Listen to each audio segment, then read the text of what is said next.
Well, hi YouTubers, I came back with the Physics File 100 books, and oh my god, this book was a struggle. This book was a struggle. I know I love a good bit of historical fiction, but this, okay, let me read a blurb. This is The Girl in the Mirror by Sarah Gristwood. Okay. Fashion moves quickly. There was a time not so long ago when every man at court dyed his beard bright red, they say. Fashion changes in the garden also. But then everything changes. It's the one thing gardeners want anyone else should know with certainty. Everything changes, even me. The wars of religions are raging on the continent. When Jan's parents are murdered, she escapes by boat disguised as a boy and eventually arrives in London. Growing up in the city's unforgiving streets, Jan's true identity remains hidden. She becomes a clerk, soon finding herself in Robert Cecil's household. As she witnesses the plot swirling around Elizabeth I's court, she's sucked into the orbit of the ambitious Earl of Essex. As Essex hurtles towards self-destruction, Jan's loyalties, disguised and emotions are soon under threat, and with the Queen drawing nearer to the end of her life with no heir, the stakes are even higher. This was a debut novel, and I will give Sarah Gristwood respect. She did her research. Everything feels authentic to the time period. However, so just my leg is bad at the moment, sorry. Everything is just all over the place. It's done by 3 point of view. Jan's, Robert Cecil's, and Catherine Lady Howard, Countess of Nottingham. Okay, which is this is a point of view. The passage of time when too much seems to happen, so that at the end you feel punch drunk, like a cheap fighter in the ring at the end of fair day. It was only yesterday, the 23rd, that the Queen paused on her way back from chapel and handed to my husband the patent that made him Earl of Nottingham, and me the Countess naturally. Of course he knew it was coming. The Queen herself had been in a little ripple of amusement when she beckoned me to walk to the chapel with her that day. But even so, there is something about that moment. I can step from my place in the Queen's train to be beside my husband. But after so many years of marriage, I can still feel his joy.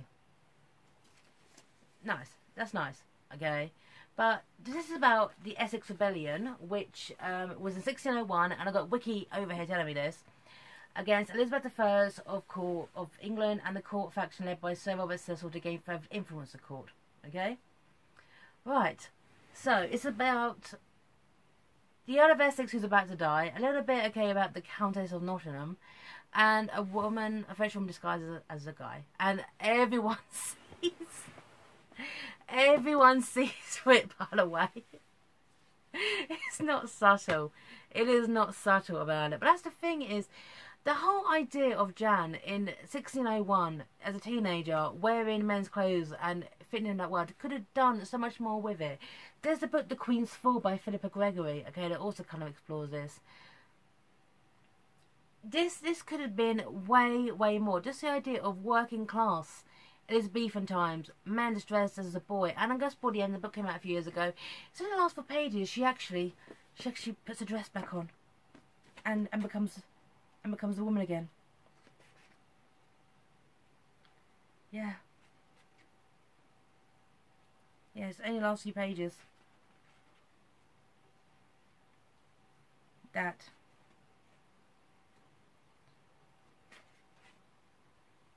And she puts a dress back on. Exactly. Like, there's little bits here that is really nice. Queen Elizabeth, this is from Jan. This is November 1599. Queen Elizabeth has sat on the throne of England since before I was born, and I suppose we'd all come half to believe the legend of her immortality. But sometimes, as it is, your eyes have been open to a particular subject, and suddenly that's all that you can see. Of course I feel to the future. The future after Queen Elizabeth, who hadn't. The ploughboy in the field, maybe. But somehow underneath the speculation, there must have laid a vague sense of those things were sorted out somewhere. That someone knew the answer would be the King of the Scots, the King of Hertford's son, or my Lord Shelby's niece, even. God forbid the Infanta of Catholic Spain. And that thought had seemed to bring it closer to me. Now, that's the thing. Jan was fleeing religious persecution. But the thing is, in the opening chapters, her parents are brutally murdered in front of her, and now she's forced to live as a boy. That doesn't really carry on throughout the book. I need a little bit more. This whole idea of Jan could have been a book all by herself, and it needed to be that more. Interacting with these very historical characters, but not from their point of view. Am I meant to care about Robert Cecil? Am I meant to care about the Countess of Nottingham? Why?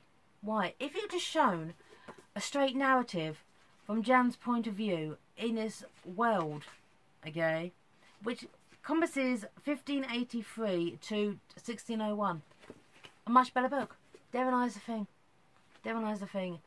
I enjoyed it for what it was, but at the same time I found it frustrating and then sometimes boring too, because even though Sarah Gristwood did her research, and she did do her research, as you have three different characters, or three different kind of a woman pretending to be a guy, okay? You've got a highborn countess and Robert Cecil, so two highborns and one working class. You've got to have strong different narrative voices, and at various points I was confused about whose narrative it was talking about. It needed a bit more, maybe within the accents, maybe in the development, maybe within just small little things that kind of made these to kind of stand out a little bit. I can't put anything okay about the Countess of Nottingham because she was boring. Robert Cecil was a little bit boring.